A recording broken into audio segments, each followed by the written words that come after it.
পরিবেশবাদী যুব সংগঠন green boys 21তম প্রতিষ্ঠা বার্ষিকীতে উপস্থিত সবাইকে শুভেচ্ছা এবং অভিনন্দন জানাচ্ছি।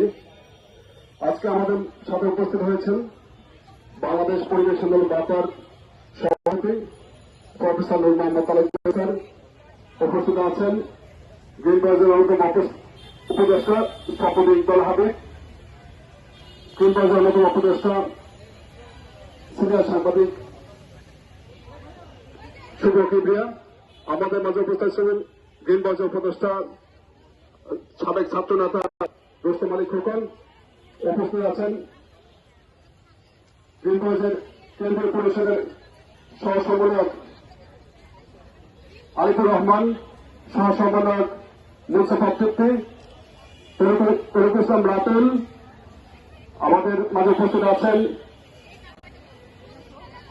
গ্রিন বয়েজের কেন্দ্রীয় কমিটির সহসম্পাদক শাকিল কবির এবং বিভিন্ন ইউনিটের সভাপতি, সাধারণ সম্পাদক এবং পুরো কমিটির বন্ধুরা আমাদের মাঝে উপস্থিত হয়েছেন। তাদের নাম বলতে গেলে আমাদের দীর্ঘ সময় লাগবে, আমি তাদের না বলে সময় নষ্ট করতে চাচ্ছি না। উপস্থিত সবাইকে শুভেচ্ছা অভিনন্দন। প্রিয় উপস্থিতি, আপনাদেরকে জ্ঞাপন জানাতে যাচ্ছি, আজ আপনারা এমন এক জায়গায় উপস্থিত হয়েছেন, আজ থেকে 21 বছর আগে ঠিক এইখান থেকেই আমরা গ্রিন বয়েজের যাত্রা শুরু করেছিলাম। এই সুপর্যয় স্বাধীনতার প্রান্ত থেকেই আমরা বাংলাদেশকে পরিবেশ বান্ধব বাংলাদেশ বিনির্মাণের জন্য আমরা শপথ দিয়েছিলাম। এদেশের যুব সমাজকে, ছাত্র সমাজকে পরিবেশ যে আমাদের জন্য একটা সম্পদ, এই বিষয়টাকে তাদেরকে আগে উপলব্ধি করতে হবে, তাদেরকে জানাতে হবে পরিবেশ আমাদের জীবনের একটা অপরিমেয় সম্পদ এবং এই সম্পদকে আমাদেরকে যে কোনো মূল্যে বাঁচাতে হবে। সেই লক্ষ্য এবং উদ্দেশ্যকে কেন্দ্র করে আমাদের যাত্রা শুরু। এই যাত্রায় পরিবেশবাদী যুব সংগঠন, যুব তরুণদের, ছাত্রদের সংগঠন হল আমাদের কিন্তু এক জাত উপদেষ্টা রয়েছে যারা বাংলাদেশের অন্যতম সিনিয়র সিটিজেন। অধ্যাপক আব্দুল আবু সাইদ থেকে শুরু করে আমাদেরকে বিভিন্ন প্রফেশনাল শিক্ষক, ডাক্তার, প্রকৌশলী, আইনজীবী সকলে আমাদের উপদেষ্টা পরিষদে রয়েছেন, যাদের তত্ত্বাবধানে, যাদের পরামর্শে, যাদের সহযোগিতা আমাদের এই কর্মকাণ্ড পরিচালিত হয়। আজকের সরকারের সাথে শুরু করছে আমাদের তিনজন উপদেষ্টা। আমাদের প্রধান উপদেষ্টা ছিলেন প্রকৌশলী শেখ মোহাম্মদ শহীদুল্লাহ, যিনি আমাদের মাঝে নেই। আমাদের অন্যতম উপদেষ্টা লেখক কলামিস্ট সৈয়দ আবুল মকসুদ আমাদের মাঝে নেই।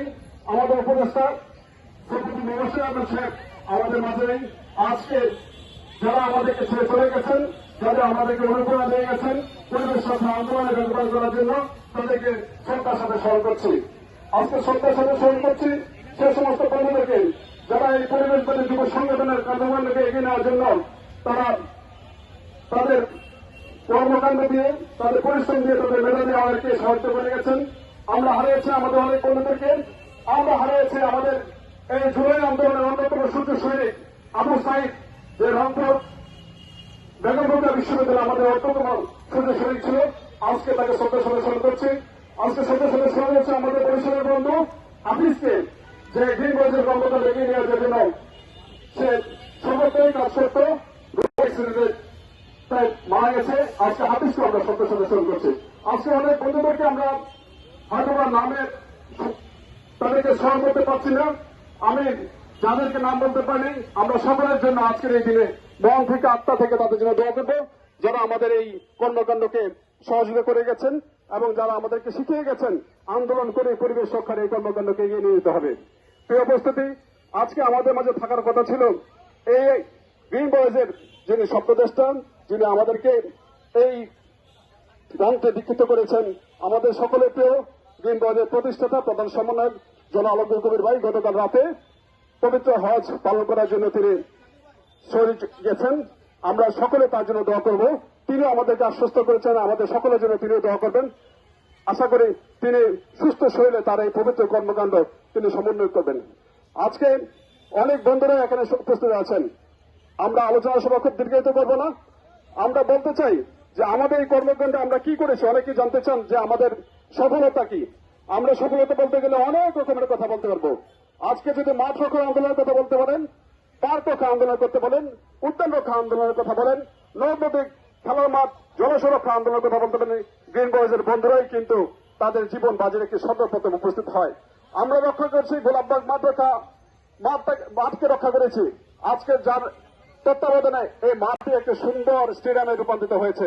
আমাদের মাঝে উপস্থিত আছেন সেই আমাদের পরম সহযোদ্ধা, আমাদের সফদ ইকবাল হাবিব ভাই, যিনি ওই গোলাপবাগ মাঠকে যখন কোমলমতি শিশুরা আন্দোলন করেছিল মাঠ চাই বলে, তখন গ্রিন বয় সহ বাংলাদেশ পরিবেশ বাপা সহ আমরা সেখানে গিয়েছিলাম এবং দীর্ঘ আন্দোলনের ফলে ওই সময় ঢাকার দক্ষিণ সিটি কর্পোরেশন সেই মাঠটাকে খালি করতে বাধ্য হয়েছে এবং ইকবাল ভাইদের সহযোগিতায় সেটাকে একটা সুন্দর মাঠ হিসাবে এখন কিন্তু নির্মিত হয়েছে। আমরা রক্ষা করেছিলাম তেঁতুলতলা খেলা মাঠটাকে আপনার নেতৃত্বে। তখন যখন একজন কর্মরত শিশুরা তারাও মাঠ চাই বলে চিৎকার করেছিল, তখন গ্রিন বয়েজ কিন্তু রত্নাপার পাশে প্রথম সমবেত হয়েছে এবং যতক্ষণ পর্যন্ত মাঠটাকে আমাদেরকে ফিরে দেওয়া হয়নি ততক্ষণ পর্যন্ত আন্দোলন করেছে এবং আমরা এই মাঠকে রক্ষা করতে সফল হয়েছি। আমরা আন্দোলন করেছি ধানমন্ডি সাতপাজি রোডের কাজগুলোকে রক্ষা করার জন্য। সেখানে আমরা যতক্ষণ পর্যন্ত সেই আন্দোলনের শেষ পর্যন্ত কিছু কাজকে আমরা রক্ষা করতে পারলে আমাদের আন্দোলন অব্যাহত ছিল। আপনারা এখন যেখানে দাঁড়িয়েছেন তার ঠিক পাশেই ঐতিহাসিক সুরা উদ্যান, সেই উদ্যানে তারা এখানে কিছু রেস্টুরেন্ট তৈরি করার জন্য, কিছু গাড়ি রাখার জন্য, কার পার্কিং নির্মাণ করার জন্য তারা এখানে ছোট গাছ কেটে ফেলার চেষ্টা করেছিল। তখন কিন্তু বিএনপি সহ বিভিন্ন সামাজিক পরিবেশ সংগঠনের সমন্বয়ে আমরা সেখানে এই গাছগুলো রক্ষা করতে সমর্থ হয়েছে। এরকম অনেক ইতিহাস রয়েছে। এমন জলাধার রক্ষার জন্য অনেক আন্দোলন আমরা সংগ্রাম করেছি, তা বললে অনেক দীর্ঘ ইতিহাস হবে, সেগুলো আমরা বলতে চাই না। আমরা চাই আগামী দিনে আমরা কি করব সেই বিষয় নিয়ে আমাদেরকে আরো সচেষ্ট হতে হবে। আজকে গ্রিন বয়েজে 5-7 জনের সংগঠন নয়, আজকে লক্ষ লক্ষ তরুণ বন্ধুরা এই বাংলাদেশের পরিবেশকে রক্ষা করার জন্য একসাথে হয়েছে এবং তারা দৃঢ়ভাবে বিশ্বাস করে যে বাংলাদেশকে রক্ষা করতে হলে পরিবেশকে প্রায়োরিটি দিয়ে সকল প্রকার উন্নয়ন কর্মকাণ্ড করতে হবে, পরিবেশকে রক্ষা করে আমাদেরকে সবকিছু করতে হবে। তাই বন্ধুরা, আমাদের এই যে শপথ, পরিবেশ বন্ধ বাংলাদেশ নির্মাণের শপথ, সেই শপথকে বাস্তবায়ন করার জন্য এখন আর গ্রিন বয়েজ কিন্তু সেই 1 বছর 2 বছর নেই। এখন গ্রিন বয়েজ শিশু কৈশোর পেরিয়ে এখন যৌবনের প্রতিবন্ধ করেছে। এখন যৌবন যার দ্রুত যাওয়ার শ্রেষ্ঠ সময়টা। তাই বলবো 21 বছর দীর্ঘ বছর আমরা অনেক বেশি সুসংগত হয়েছি, অনেক বেশি ঐক্যবদ্ধ হয়েছি। আমরা আর এই সমস্ত যারা পরিবেশ বিদ্বেষী ঘটনা তাদেরকে সহ্য করবো না, তাদেরকে দাঁত জবাব দিতে হবে।